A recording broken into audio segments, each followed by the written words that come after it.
Olá, pessoal, tudo bem? Bom, vamos lá fazer a correção dessa lista, que foi a lista que eu deixei na nossa última aula, e ela serve para fixar bem a questão das relações molares, né, para nós entendermos a equação geral dos gases, que eu vou começar a explicação ainda hoje. Bom, a primeira pergunta fala o seguinte: quantas moléculas encontramos em 245 gramas de ácido sulfúrico? E ele dá a fórmula de ácido sulfúrico igual a H2SO4.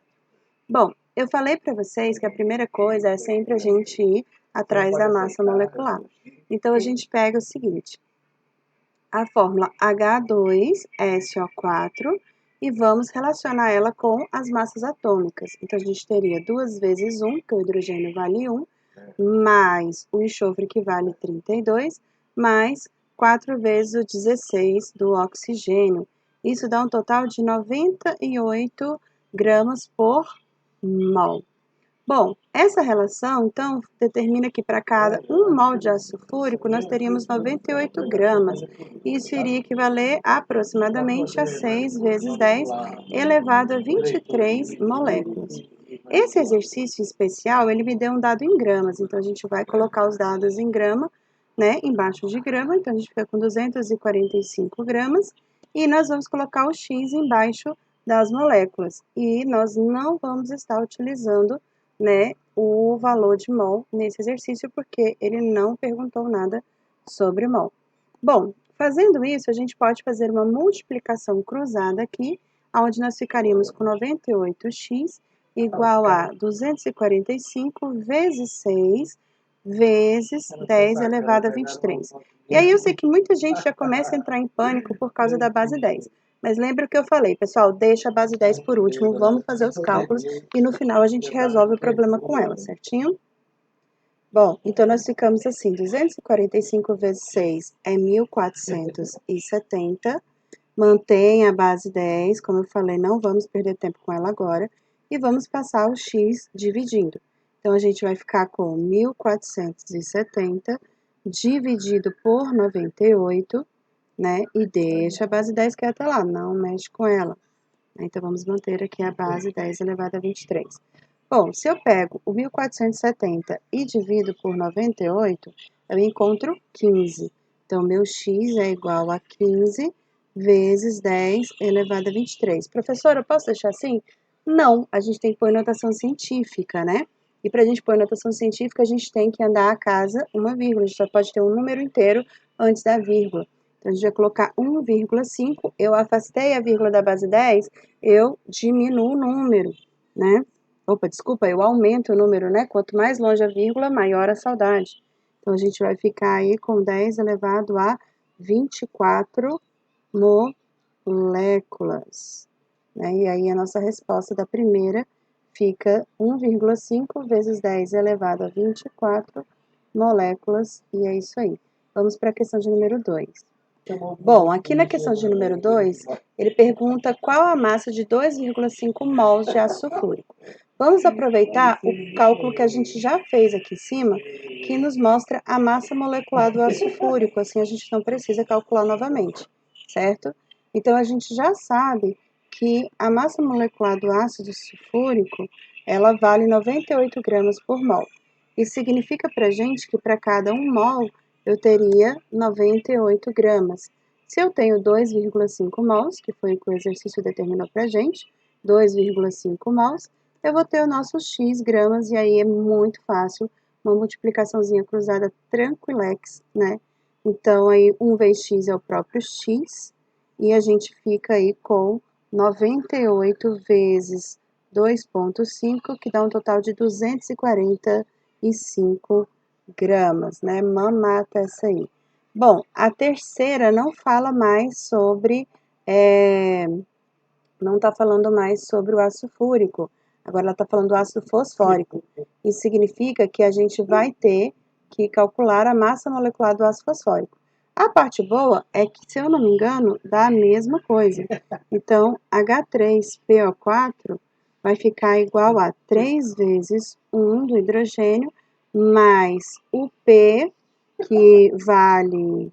Ih, não trouxe aqui. Então, aí, nesse caso, quando não tem o dado, a gente vai lá na tabela periódica, né, e pega a tabela para consultar. Foi até bom para eu lembrar que quando o exercício não dá o dado, a gente tem esse dado na tabela periódica. Bom, pessoal, então olhando aqui a tabela periódica, o fósforo possui uma massa de 30,97. A gente sempre usa o número arredondado, 30,9 pode ser arredondado para 31. Então, nós vamos usar o valor para o P igual a 31. Então, vamos colocar aqui 31 para o P, mais 4 vezes o 16 do oxigênio. E isso dá um total de exatamente 98. Como eu já tinha falado, né? A massa dele é a mesma coisa da do ácido sulfúrico, ok? Bom, então se nós temos 98 gramas por mol, e ele me deu um valor em moléculas, a gente vai montar aqui a relação estequiométrica. Eu sei que 1 mol vale, né, a massa dele aí que seria 98 gramas, e isso equivale a 6 vezes 10 elevado a 23 moléculas de ácido fosfórico. Bom, o exercício que é mol, então meu x vem para baixo do mol, e ele me deu um dado em moléculas, então eu vou pôr esse dado embaixo de moléculas, o que dá aí 1,5 vezes 10 elevado a 24 moléculas. Professor, e a massa? Bom, a massa a gente calculou só para eu lembrar para vocês a relação estequiométrica, mas ela não será usada nesse exercício. Meu Deus, 2 bases 10, o que eu faço agora? Não mexe com a base, monta o cálculo. Então, 1 vezes 1,5 vezes 10 é 24, fica o próprio 1,5 vezes 10 é 24. E a gente vai ter aqui, no caso, x vezes o 6 vezes 10 é 23. Então, 6 vezes 10 elevado a 23 vezes x é igual a 1,5 vezes 10 elevado a 24. Quem multiplica de um lado, passa para o outro lado dividindo. Então, a gente vai ter agora esse número passando, dividindo o 1,5. Então, nosso x vai ficar valendo 1,5 vezes 10 elevado a 24, dividido pelo 6 vezes 10 a 23, né? Então, dividido aqui pelo 6 vezes 10 elevado a 23.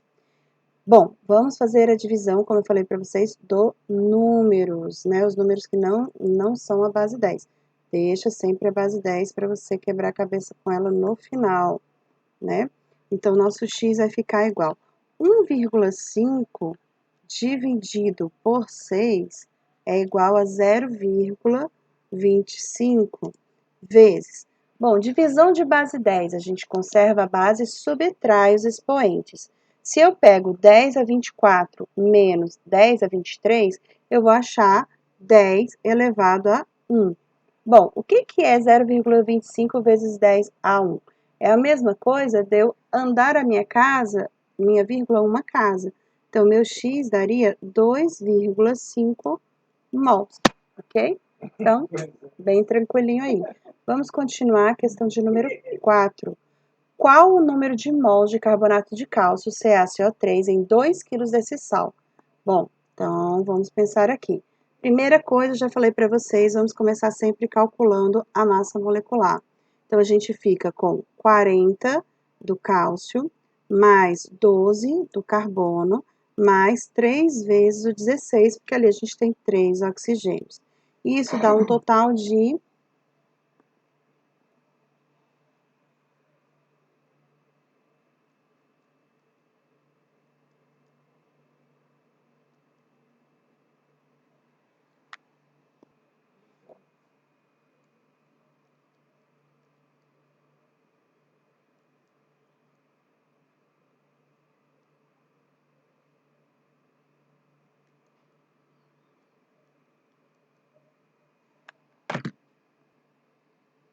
total de 342 gramas, né? 342 gramas por mol. E ele quer número de mols. Novamente, dá para a gente usar a formulazinha, né? Professora, dá para fazer por regra de 3? Dá para fazer por regra de 3, mas aqui nós estamos treinando, né? a aplicação dessa fórmula, porque a gente vai estar usando mais a fórmula ali no conteúdo de gases ideais. Mas, enfim, né, vai aí conforme o que cada um achar melhor. Então, o número de mols vai ser o quê? O número de mols vai ser 3,42 gramas, que foi o que o exercício deu, dividido pelo 342 gramas por mol, que é a massa molecular aí.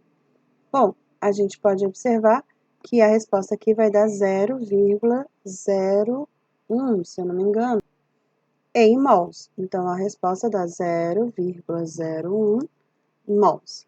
E tá aí a questão 5, já para a gente liberar e ir para a questão de número 6. A questão de número 6 já aparece um dado aqui diferente, que é o dado da densidade, né? Então, vamos lembrar lá desse conteúdo que a gente estudou no início do primeiro ano. O que é a densidade, gente? A densidade, ela é a massa dividido pelo volume, né? Então, é a massa que o corpo ocupa pelo volume que ele desloca. Então, por que ele me deu a densidade aqui? Porque ele me dá um valor em litros, né? E para eu relacionar com mols, eu preciso desse valor em massa, ou seja, eu preciso dele em gramas. Então, a gente pode começar achando a massa por aqui, ó. 0,8, que é o valor da densidade, vai ser igual a massa, que é o que a gente quer encontrar, dividido pelo volume que ele deu em litros. Só que nós temos mais um problema. A densidade está em gramas por ml.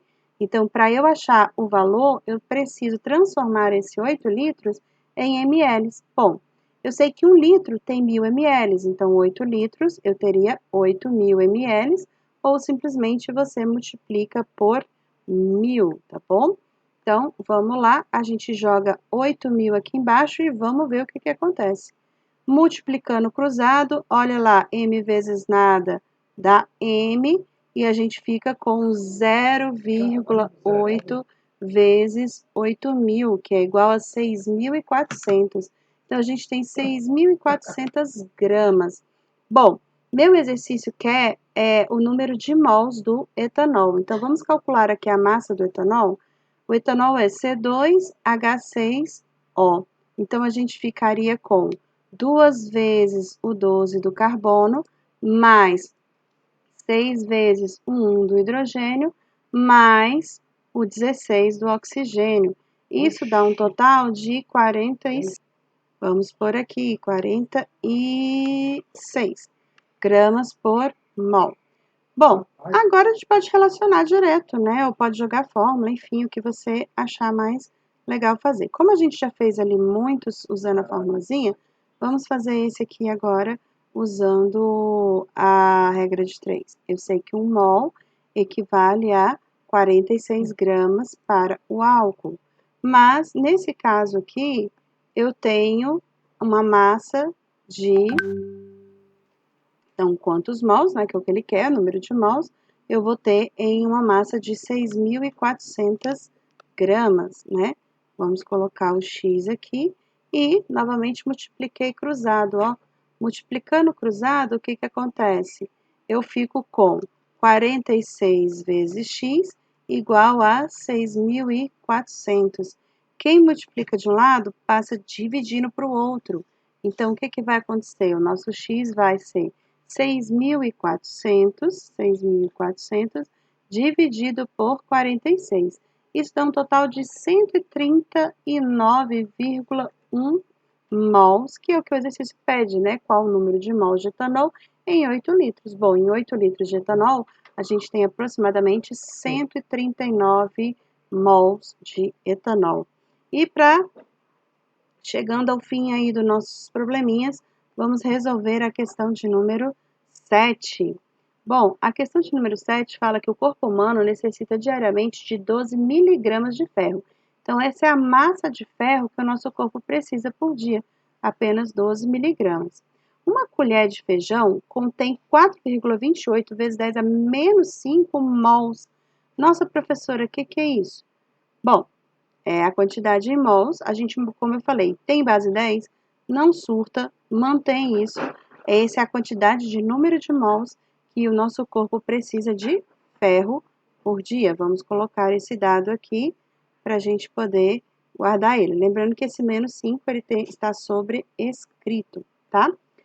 Então, ele quer saber o seguinte: quantas colheres de feijão no mínimo serão necessários para que se atinja a dose diária de ferro no organismo, considerando como a única fonte de ferro dessa pessoa dessa pessoa, né? Então, tipo, ela só vai ganhar ferro se for do feijão. E ele falou ali que a massa do ferro é 56, eu posso acrescentar aqui, gramas por mol. Bora para a regra de 3. Eu sei que 1 mol de ferro vale 56 gramas. Só que o exercício não me deu 1 mol, ele me deu 4,28 vezes 10 elevado a menos 5 mols. E aí eu consigo usar isso para achar o meu valor em gramas, que isso equivale, né? Aí passa a ficar fácil a gente relacionar aí quantas colheres de feijão esse carinha vai ter que comer, hein? Para poder sustentar essa quantidade de ferro que ele precisa. 1 vezes x é o próprio x. Professora, base 10. Gente, relaxa com a base 10, vamos fazer a conta. 4,48 vezes 56 é igual a 250,88, ok? E a gente mantém a base 10 aqui, ó, vezes 10, elevado a quanto? Elevado a menos 5. Bom, acabou a conta? Vamos mexer com a base 10. Bom, eu quero fazer esse número virar um único número depois da vírgula, né? Então, eu teria que andar essa casa 1, 2 casas. Então, a gente pode fazer o seguinte, a gente pode, ou vocês podem também tirar a base 10, né? O que vocês quiserem aí. Mas eu acredito que para fazer o cálculo vai ficar mais fácil a gente fazer o seguinte. Bom, esse valor, eu vou até deixar do jeito que tá aqui, ó. Vamos mexer agora não. Tá em gramas, certo? E a minha resposta aqui, ó, tá em miligramas. Eu sei que 1 colher vale 12 miligramas, mas 12 miligramas é a mesma coisa que o quê? Que 12 vezes 10 elevado a menos 3 gramas, certo? Então, o que que acontece? A gente pode fazer aqui, ó, uma simplificação de expoentes na hora que a gente for fazer a regra de 3. Então, vamos lá. Eu sei que 1 colher de feijão vai me fornecer o total de 12 vezes 10 elevado a menos 3 gramas de ferro, certo? Só que eu preciso, né? Eu preciso por dia de 250,88 vezes 10 elevado a menos 5, né? Elevado a menos 5 gramas, certinho? Elevado a menos 5 gramas. Ok. Bom, feito isso, o que que a gente pode fazer? A gente pode fazer a multiplicação cruzada aqui. Então, vamos multiplicar cruzado para a gente ver o que que vai dar de resposta. Bom, multiplicando o cruzado, eu fico com 250,88 vezes 10 elevado a menos 5, dividido pelo 2 vezes 10 a menos 3, né? Então, vamos passar aqui o 12, desculpa, eu falei 2, né? 12 vezes 10 elevado a menos 3. Calma aí que ficou tudo sobrescrito. Vamos fazer a divisão dos números. Como eu falei para vocês, gente, não vamos surtar com a base 10. Deixa ela sempre o mais final possível, né? Não vamos mexer com ela aí. Então, nosso x aqui vai dar quanto? Vai dar o 250 dividido por 12, né? Então, vamos pegar 250,88 dividido por 12.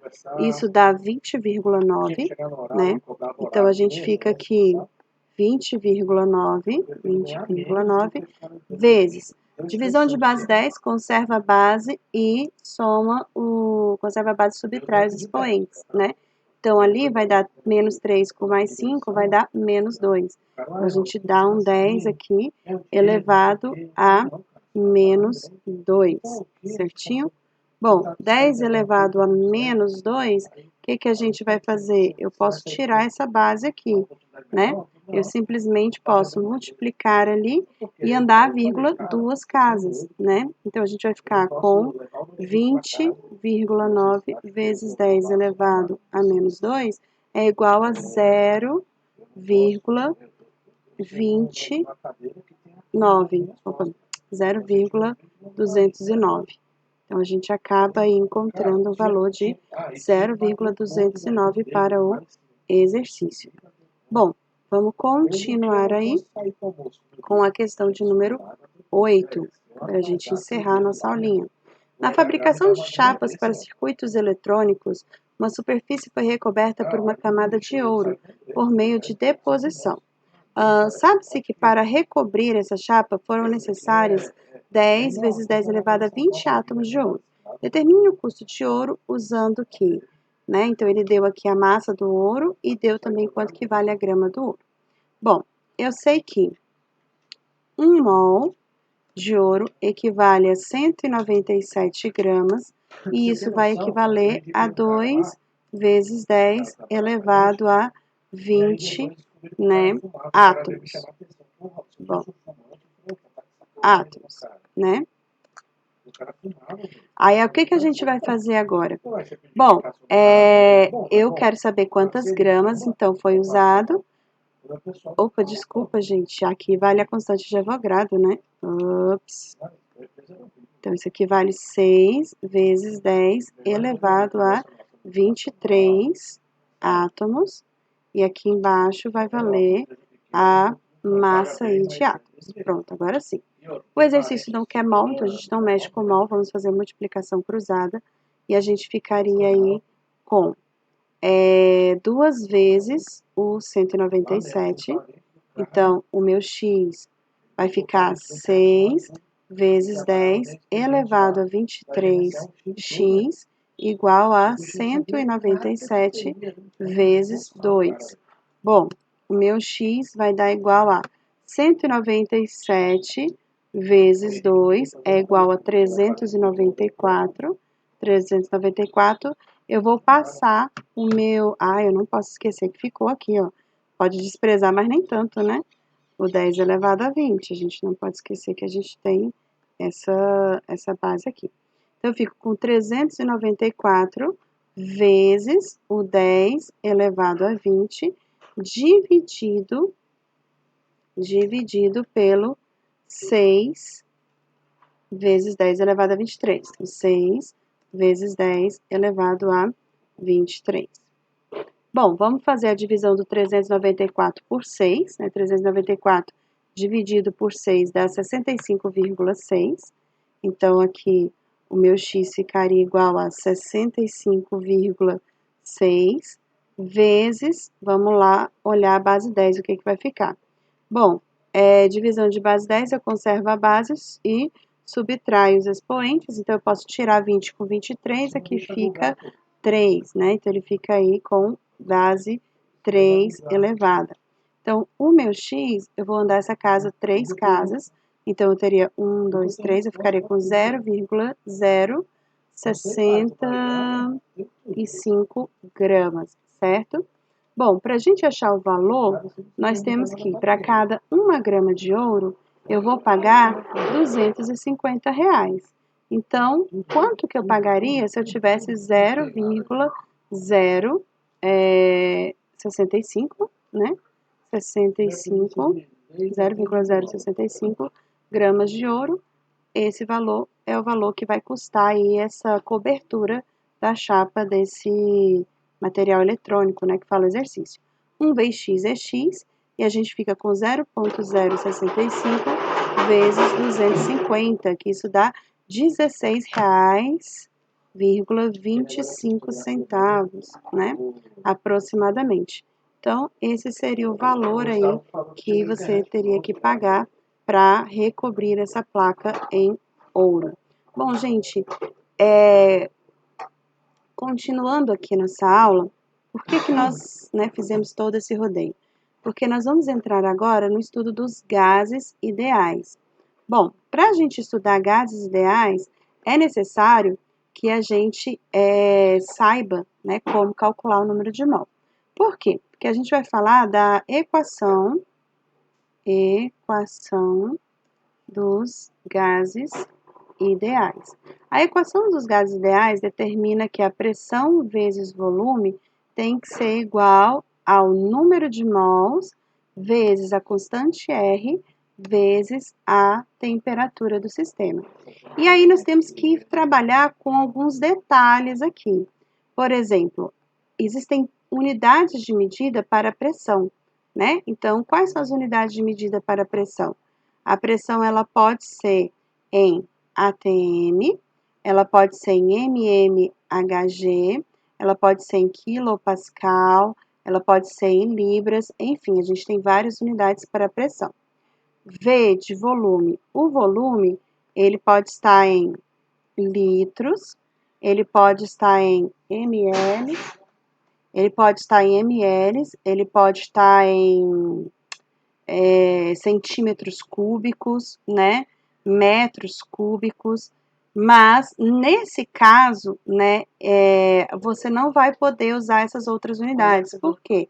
Porque na lei dos estados dos gases ideais, é obrigatório que o volume esteja em litros, tá bom? Então, grava isso aí. Quando a gente for trabalhar com os gases ideais, é obrigatório que o seu volume esteja em litros. Assim como automaticamente o seu número de mols, ele vai estar em quê? Ele vai estar em mols, né? Não tem como a gente fugir disso. E a temperatura vai ter que estar em kelvins. Isso mesmo, né? A temperatura, ela tem que estar numa unidade que não é o grau Celsius, é os kelvins. Não existe graus kelvins, tá? Apenas kelvins. Bom, para transformar graus Celsius para kelvins, é fácil. É só a gente pegar o valor em graus Celsius e somar 243, ok? Bom, 273, se você somar 273, arredondado, tá, gente? Porque, enfim, né, 273,15, mas aqui nos exercícios a gente pode usar apenas a soma de 273, só se o exercício, né, falar de um outro dado. Mas por que o volume tem que estar em litros, o número de mols tem que estar em mols, né? Por que kelvins tem que estar em kelvins? Tudo isso por causa dessa dessa constante R, né? Porque a constante R, ela dependendo da pressão, você vai ter valores diferentes para ela. Então, por exemplo, se a sua pressão ela estiver em ATM, né? Então, se a sua pressão ela estiver em ATM, o valor que você vai usar vai ser de 0,082. E a unidade de medida dela é ATM vezes litros por, né, mols vezes kelvins. Então, é por isso que a gente tem que manter, né, esses outros valores obrigatórios para os outros valores das constantes.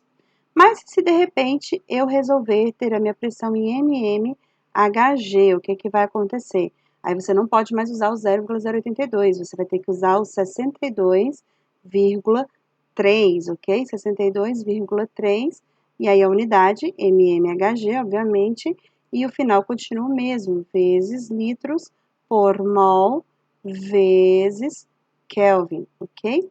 E se finalmente o seu exercício pedir uma pressão em quilopascal, você vai estar usando o valor de 8,314 quilopascal, né, que é a unidade de pressão, vezes litros por mol vezes Kelvin, certinho? Então, é importante que você esteja olhando qual a pressão você vai usar no seu exercício, e isso vai impactar diretamente qual constante você vai estar utilizando. Bom, gente, eu dei um geralzão aqui sobre a equação dos gases ideais. Agora, eu vou passar alguns exercícios para vocês tentarem colocar na prática essa lista de exercícios. Não esqueça jamais, né, que o que a gente estudou, que número de mols equivale ao quê? Número de mols equivale a massa comum que o exercício der sobre a sua massa molecular. E que se eu estou falando dos gases ideais, Então, eu estou falando de transformações que ocorrem em materiais que estão no estado gasoso. Bom, gente, nós vamos ficar por aqui. Um grande beijo e bons exercícios. Tchau, tchau.